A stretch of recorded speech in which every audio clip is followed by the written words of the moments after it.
Hi everyone, my name is Zyklon13 and I'm going to be talking to you today about the new Q5 PGP 4096-bit AES 256 encrypted Blackberry PGP phones. The phones come brand new, right out of the box. I simply open the box and I remove the phone, and I encrypt the phone for you, and then I ship it out. Each phone ships with a rubberized dual hard soft silicone case and obviously a World GSM data SIM card. The phone will function completely on Wi-Fi, and you can buy your own SIM card prepaid. I don't recommend doing that because the phones don't really function very well on lower data plans that just have less coverage. In order for the phone to function, it must have good coverage. In order for decryption activity to occur, it must have good coverage. This one, you can see I've actually relaxed the Wi-Fi setting, and I'm using a VPN tunnel, so it actually looks like my phone is coming out of Germany right now. I assure you that's not where I'm at. So the first thing that happens with the phone, obviously, is when you try to open it, it asks you to enter a password, which we're going to do right now. Once you open it, you'll have access to your personal and workspace. Now, the workspace is where all the PGP information is held, and there's no way to get past this security infrastructure without knowing the password. So we're going to go ahead and do that. Obviously, there's no emails here.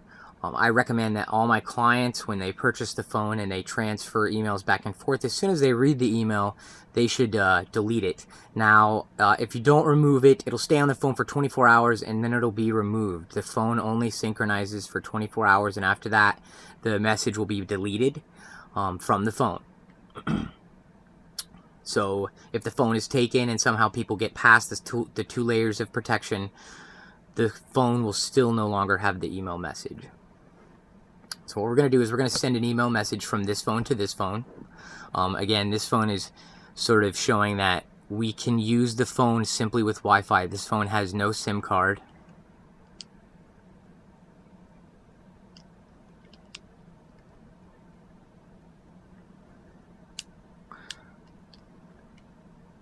This is a bit of a sucker to get out. It's got no SIM card, no data card. Dropping stuff over here. This is probably going to be take one. So in order to send an email, we're simply going to compose.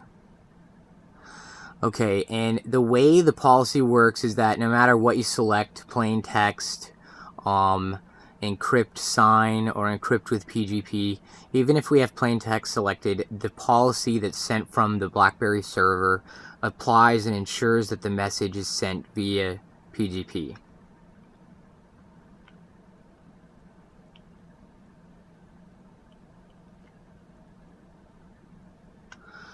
Okay, now we've selected our user.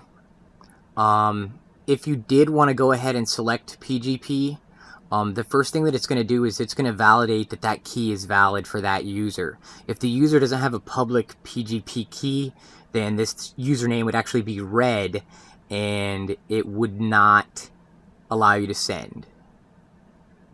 But just to demonstrate, we're going to keep it on test.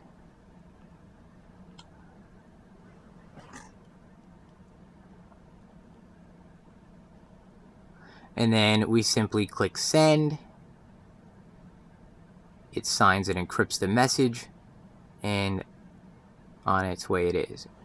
Now, there's two sound profiles that you can apply. I relaxed those, so this phone is actually set to not make any noise or vibrations when a message is received. The only thing that happens is you'll get a red blinking indicator Okay, this of course you can change, but sometimes I like the phone to be in my pocket and I don't want it to ding every time I get a message.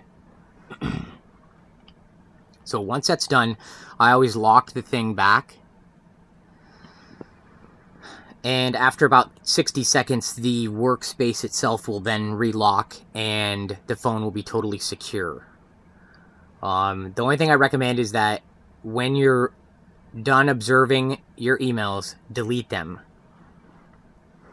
Anybody could watch you enter in what you're entering into your phone, so even the older phones are susceptible to this if you're observed entering your password. So this other brand new phone obviously has a new message. So we're going to go ahead and we're going to access that phone. And as you can see, the only thing that you come next to is your workspace is locked. But there's an indicator here that indicates that there is something in that workspace. We just don't know what it is. So we're going to go ahead and we're going to try to unlock it.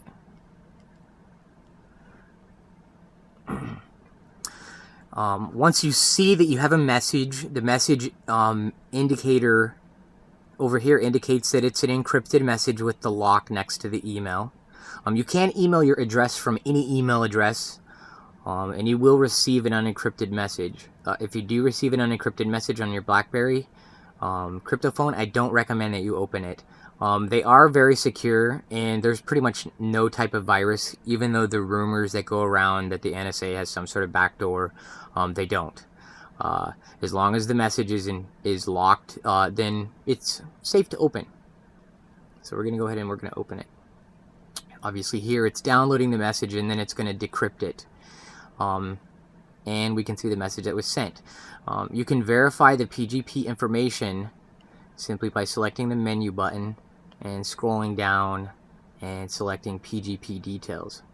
From there you can see that what type of message it is, the signature, the address, the algorithm, the hash, and then we can actually look directly at the PGP key and it'll tell us the pair and give us much more fingerprint information, key algorithms, you know, what the key is actually used for.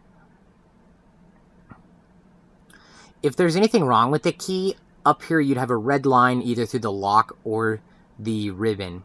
The lock indicates that the message is encrypted and the ribbon indicates that it's signed. So if you just get an encrypted message and it's not signed, the ribbon would not be present. Again, once you get your email and you've read it, just go ahead and delete it. It does delete from the server and from the phone. But in either case, the encryption and the decryption process occurs solely on the phone. So any information that passes through the servers is simply just encrypted information moving from one place to another. If it's intercepted, there's no way that it could be decrypted. So again, the new PGP Q5 phone, it does come with a VPN profile, 6 months of worldwide data for messaging only. The phone can be relaxed to allow certain applications that we will load for you before we mail it, if you desire. Sometimes people want to keep the cameras. They want to be able to take pictures with the phone. And the phone can take photographs. Geolocation is completely disabled, so there's no way to tell where the photograph came from. You can't even make a phone call on the phone. It actually won't let you. You try to go you know, to the dial pad and dial a number. It simply tells you that it's blocked by the administrator. And that's coming from the Blackberry server.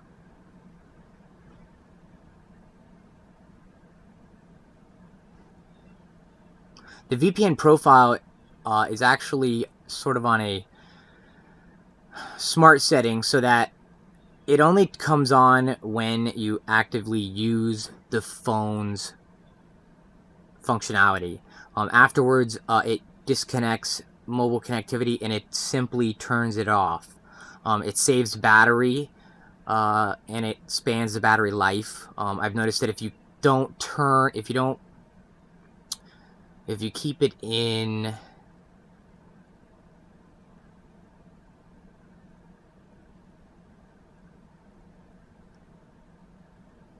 power safe mode and you don't have that function enabled, then it's going to stay connected all the time, which some people like that, but it only lasts for about 2 days on battery. Again, we're going to remove that message. We do have a portal. It's a URL, it's a web URL that you can access from anywhere in the world, and it'll allow you to remotely wipe your phone if you lose it.